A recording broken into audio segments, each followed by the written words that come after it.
Hey, it's Justin Harvey. Thanks for tuning into the Anesthesia and Pain Management Success podcast. With APM Success, we take a close look at important topics pertaining to business, practice management, personal finance, and careers for anesthesiologists and pain management physicians. We work hard to take your critical questions straight to the experts. Thanks for listening.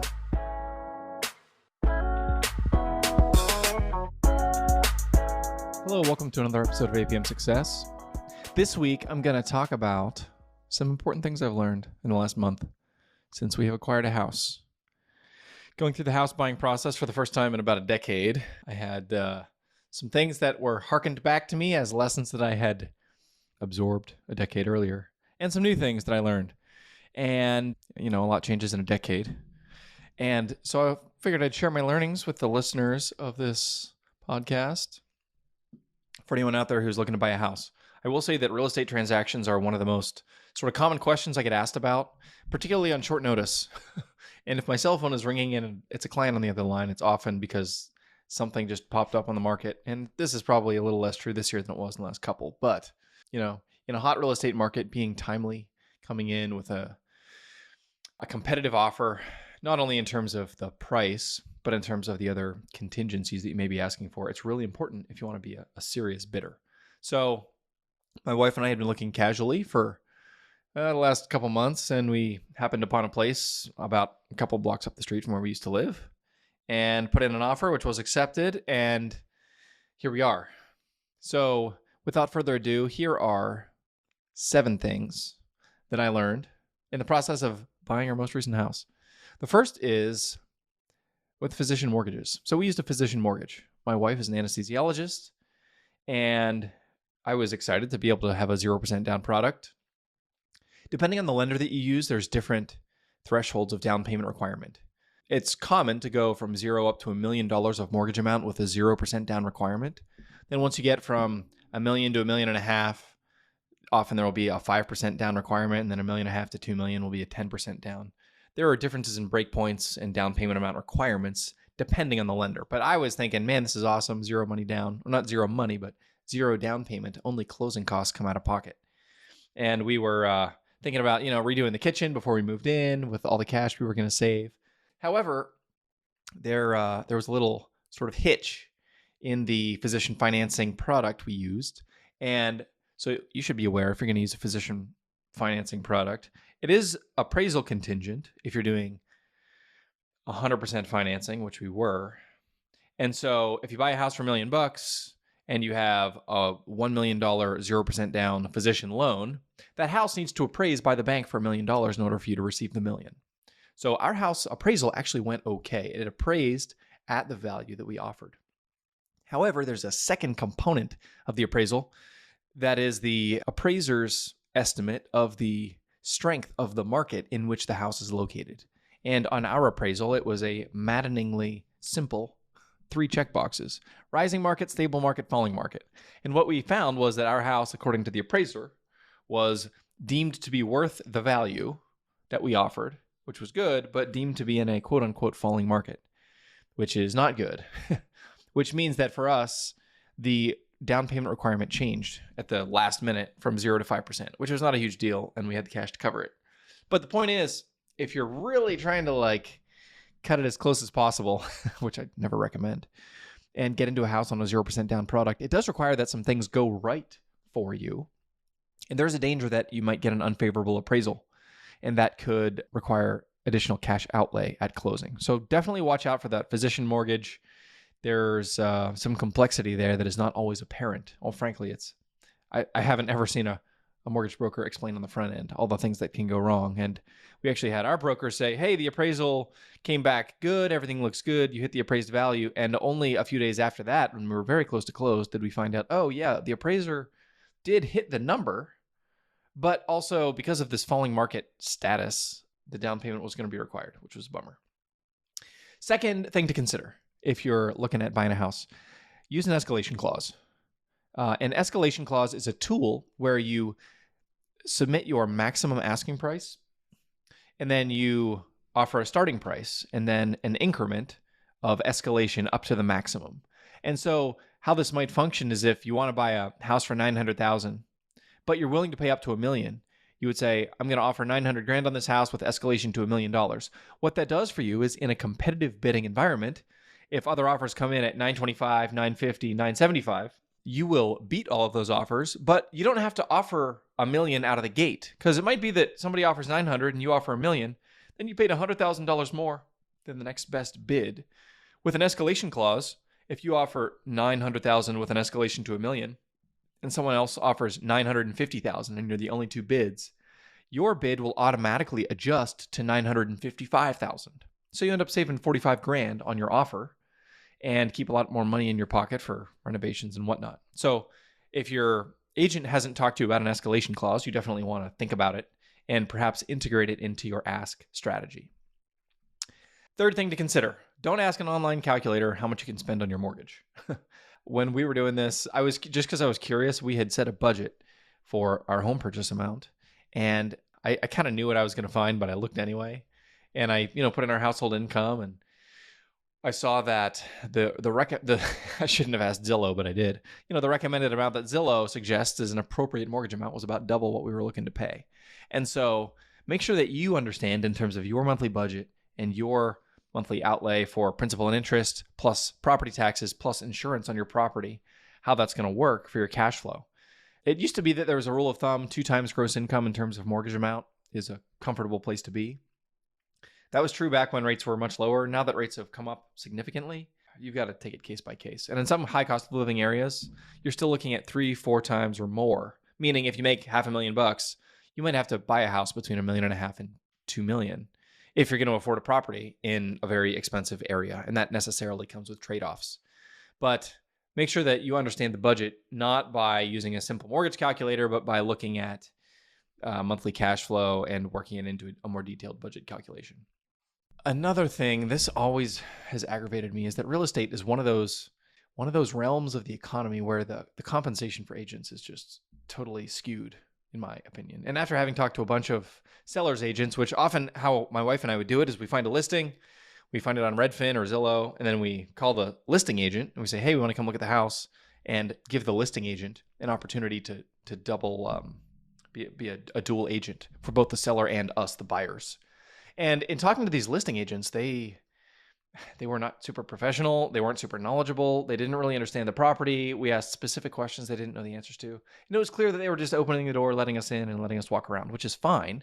But that person was going to get between 2 and 3% of the purchase price. And that's, 20 or 30 grand on $1 million from us, the buyer, and another 20 or 30 from the seller. So just for opening the front door to make 50 grand in a pretty robust real estate market for an agent, for me, that was like really annoying. They're incentivized, and even if you engage your own agent, which we ended up doing, their incentive is not to get you the best deal possible. Their incentive is to get a deal done, meaning get anything, like to get you to buy any house. That's how they get paid. And also, the more you pay for the house, the more money they make. So in our case, we were working with a friend who did an excellent job, frankly, was a really great agent who I could recommend without reservation. But I've worked with a lot of crappy agents who are not worth the commission that they ended up receiving. And this malalignment of incentive is something that was particularly annoying in those circumstances. So just something to be aware of. Your agent is not, they are economically incentivized to get you to make a decision and to get it done and then to move on to the next person. So you really need to advocate for yourself. If you're going to negotiate hard and your agent pushes back against you.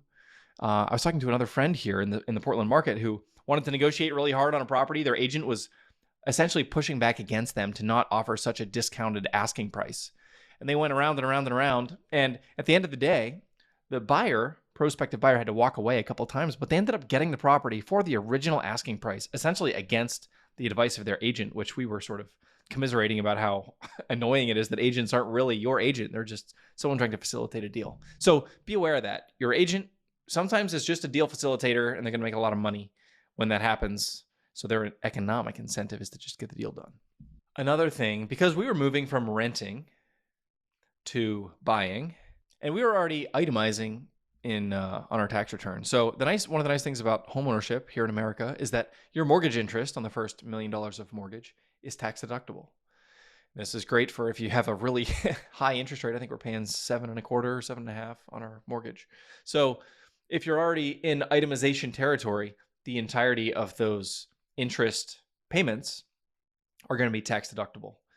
And specifically what that means is, if you're a married couple and your standard deduction is $27,000, there's your state and local tax, which is a 10 grand cap. There's your charitable contributions and then mortgage interest. These are the big deductions. And so if you're already over the $28,000 threshold before you buy, when you move toward a mortgage, you're going to be in the territory where you're going to have a significantly advantageous tax impact. Another silver lining, if you could call it that, of high interest rates is that the increased cost is tax deductible. Another thing to consider is when you start a mortgage, the way that an amortization schedule works, and I've talked about this in the past on the show, this is one of the positives of the amortization schedule. If you're paying $10,000 a month, probably $9,000 is just going towards fees and interest and taxes and insurance, and only somewhere between $500 and $1,000 is going towards actual principal paydown. Depending on property taxes and things, that ratio may vary, but the point is, it's the vast majority is just money that you lit on fire. And the bulk of that pile is interest. So if it's a $10,000 payment, $1,000 is principal, $9,000 is sort of the money that is quote unquote lit on fire. But of that $9,000, maybe $7,000 is interest, which is a lot of money, but it's deductible money. So there is some tax benefit there. Silver lining, good news.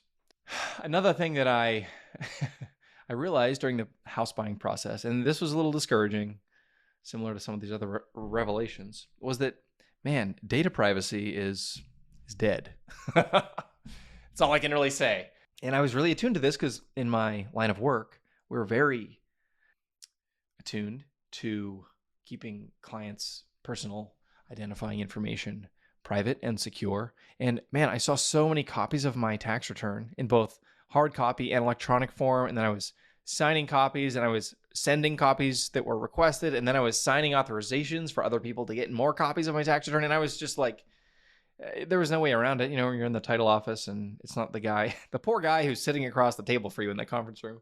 It's not his fault, but man, I was really aggravated. Like, I go to so much trouble to keep my information private and secure. And I was just looking at this ream of paper that was printed out with a couple copies of my tax return, a couple signed authorizations where someone else could request my tax return from the IRS.